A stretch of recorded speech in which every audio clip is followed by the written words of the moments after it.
Hello, I'm Thomas Bryant, Editor-in-Chief of Road and Track magazine. Today we would like for you to join us as we journey to northern Italy, where we are going to road test two new cars from Ferrari, perhaps the most famous name in the automotive world. We'll be traveling with Road and Track's European editor, Paul Frère, who raced for Ferrari for several years, and in fact won the 24 Hours of Le Mans at the wheel of a Ferrari. Our road test editor, Kim Reynolds, will be overseeing the instrumented tests of the exciting new Ferrari 355 Berlinetta and the V12-powered 456 GT. We'll be testing the cars on Ferrari's very private Fiorano Proving Ground near the factory and driving the cars through the surrounding countryside. So come along for this very special Road and Track road test.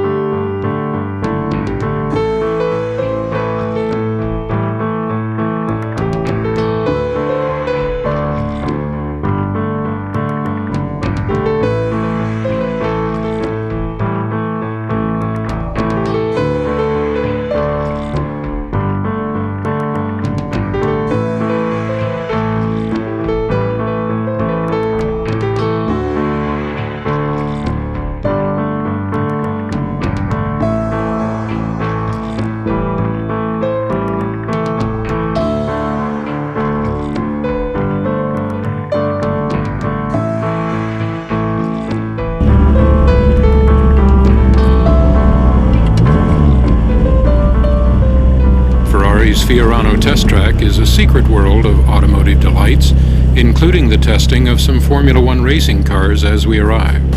We would be sharing the track with them throughout the day, adding to the excitement level.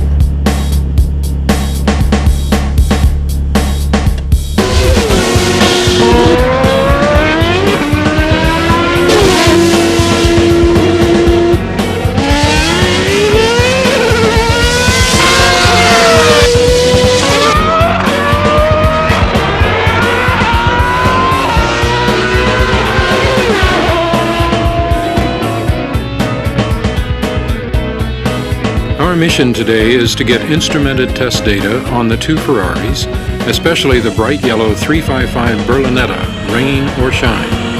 We will be measuring acceleration and braking performance, as well as taking noise level readings. When the Formula One race teams take a break, we will head out onto the test track, anxious to try out these two exciting cars. Before we do that, however, we need to learn more about the new Ferrari 355 and what makes it special.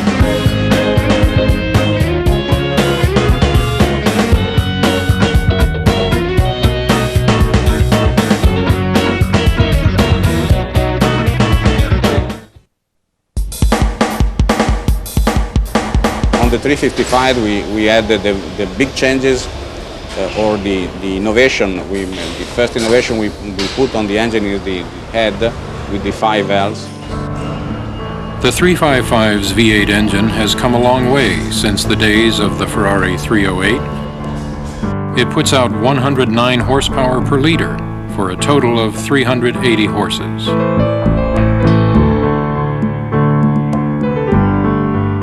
The 355 made 380 horsepower at 8,500 RPM.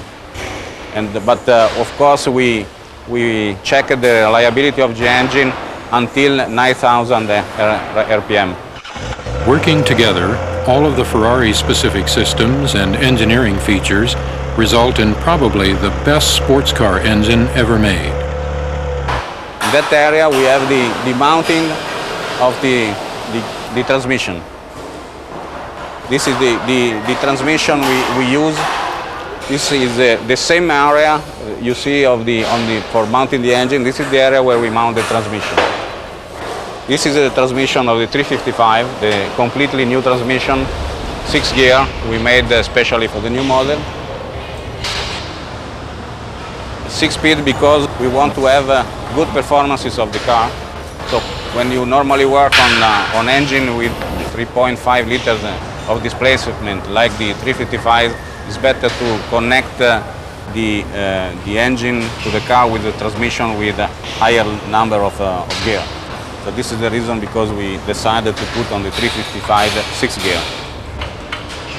While the Ferrari factory has an abundance of modern equipment, the role of the craftsman is still important. Many pieces of each Ferrari are hand-finished. Perhaps that's why many owners consider their Ferraris works of art.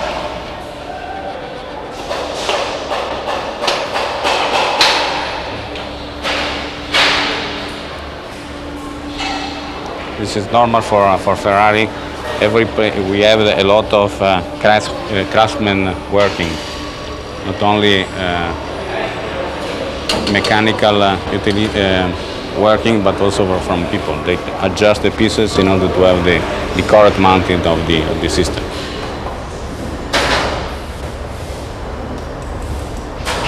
The 355 is a very sporty car. You can use also in a normal way and in a very comfortable way. So it's the mixing of the two special parts. Comfortable way of driving and sporty way of driving.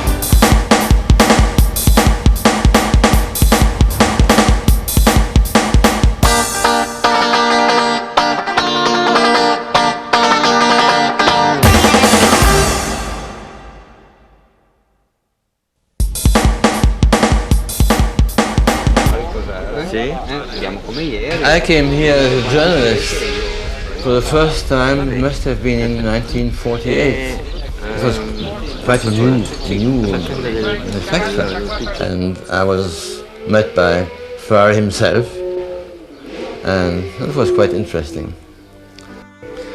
He was certainly what should I say, a leader. He knew how to get things done. He was not an engineer. Well, he was made an honorary engineer, but he was not basically an engineer. But he certainly had quite a lot of intuition for what was good and what was not, and he had a good sense for who was a good man to have in the factory and who was not, mainly in the engineering department. And I would say, as long as he was here and in charge, it was very much a one-person business. He ruled everything. He knew absolutely everything what happened in his factory, and no decision was ever taken without his approval. So it was from the start a one-man enterprise, and it remained so until he died.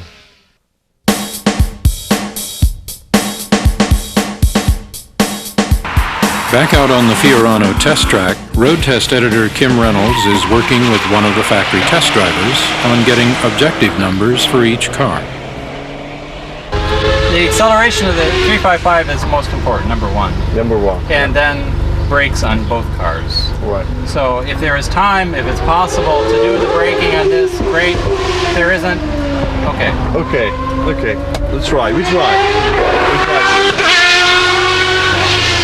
For the acceleration and braking test of your magazine, we are using an instrument that we call Corevit, that use a lamp in the rear side, and also a program by a little computer inside that can have all the response step by step of 10 kilometer speed and also for a quarter mile of distance. The same thing you can use, for example, in the braking test. It depends at the speed that you want to start the braking test. You see that we have a light with this lamp, special lamp, that have a direction on the asphalt, and you feel and you see the movement of the car comparing for a signal of the movement of the light on the asphalt. In this case, you can see the position of this console for the acceleration test from 0 to a quarter of mile. It starts automatically when you move the car from the stop position. When you arrive in the quarter of mile, it stops, and the print, it's automatic, the print, on the paper, and you can see all the date that you need. When you do the brake test, in this position, at the moment that you push the braking pedal, you start for your test. You load the program. When it's ready, the two lamp, red lamp is it's pushing, and you feel this and you start the brake.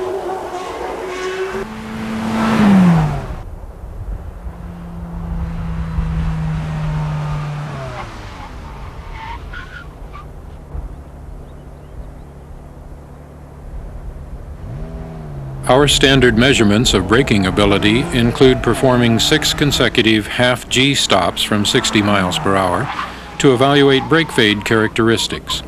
As you might guess, the Ferrari excels at this demanding task. The car has ABS, so it's very simple to stop. All you do is just hammer the brake. There's nothing to it. One thing I like, and I felt it the first time I drove it, was how going around one of the corners, I was just driving and I really hadn't even used the brakes yet.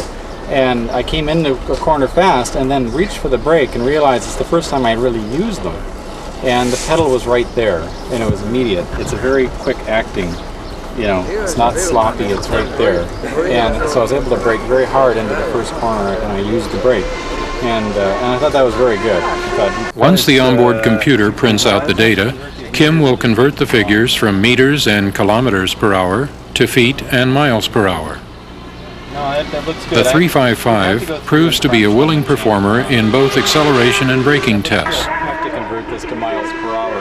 The all-important 0 to 60 miles per hour time is a very quick 4.9 seconds, and the quarter mile takes only 13.3 seconds at a terminal speed of 110 miles per hour. Simulated panic stopping from 60 miles per hour is accomplished in an impressive 119 feet, and even from 80 miles per hour, this Ferrari comes safely to a stop in 217 feet. It's a decibel meter. It'll measure the interior noise in dBA on the A scale, which simulates human hearing the most closely of the different ways of measuring sound in cars. And so what I'll be measuring here is the interior noise at idle, the maximum interior noise you can record accelerating as hard as possible, and then also cruising at 50 and at 70 miles per hour. The idle probably will be around in the high 40 or low 50s, somewhere like that. Very quiet Japanese sedans can be below 40, can be 38, or they can be literally quieter inside than outside. Because they mask so much noise. A car like this is a little bit louder inside than outside, but it's a nice sound too. Okay, so I'll hold you up.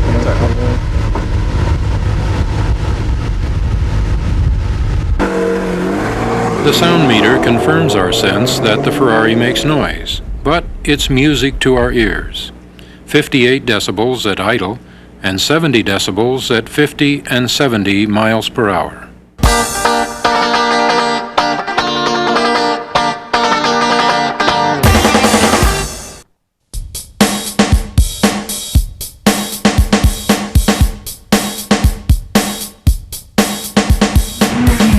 The point of this really is to measure the stability of the car in a series of transitions. That is a very rigorous test of the car's ability to remain under control while violently flung all over the road.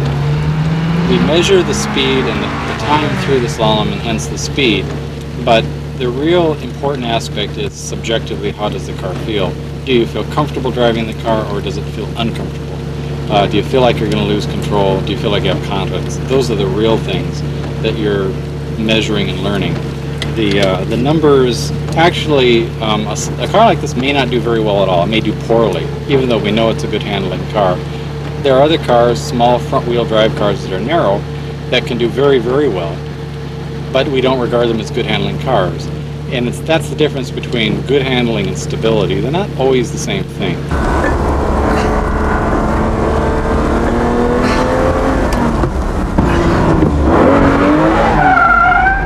Handling tests performed in the rain are great fun, but not very meaningful. At a later date, we were able to measure the Ferrari 355 slalom speed and skid pad performance. Some might say that a Ferrari does not have any competitors, but we would take a look at the Porsche 911 Carrera at about half the price, or the Acura NSX with its world-class precision and refinement.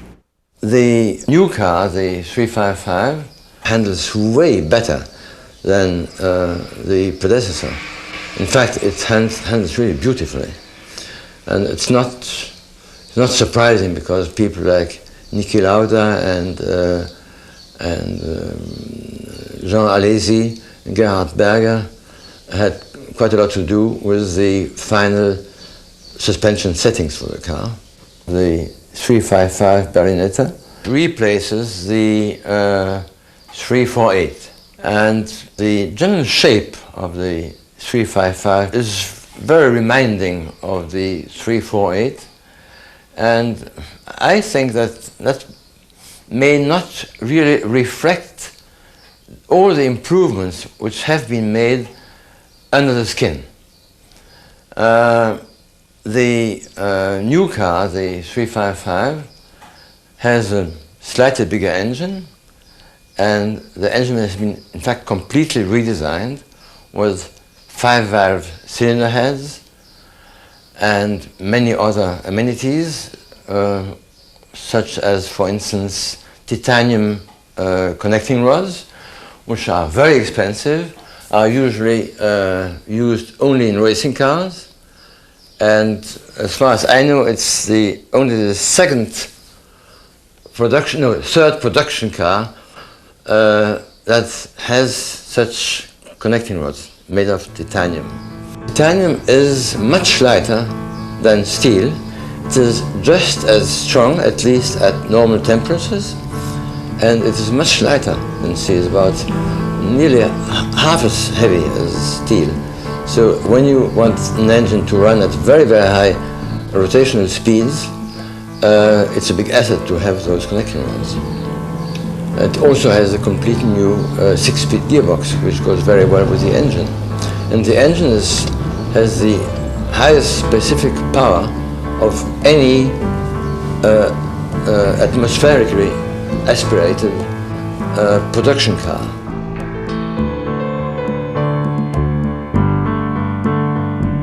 I would say that the Berlinetta, the 355, is quite a progressive car as far as design and general and detailed technique is concerned. But the general design of cars, and don't mean only styling, but I mean the concept of the car itself, is still rather conservative, because it still has a sort of leather frame to which mainly steel body is welded. So the structure of the car is not particularly progressive. But there is a definite line in Ferrari's technical direction. And what I would say about the Berlinetta is that they reflect the fact that you cannot sell a Ferrari only because it's a Ferrari. The car must also be an outstanding car. And I think they have achieved that in the 355. I hope you've enjoyed traveling to Italy with us to test these two Ferraris. There is something truly special about conducting road tests of exciting cars on their home ground. As Paul Frere wrote in his road test, some buy a car for its styling, others for its performance or its handling, or just because it suits their transportation needs. Many cars probably fulfill these requirements at a much lesser cost than a Ferrari. So why buy a Ferrari 456 GT? The answer is because it is a masterpiece, and one with an immensely prestigious pedigree. I'm Thomas Bryant for Road and Track magazine.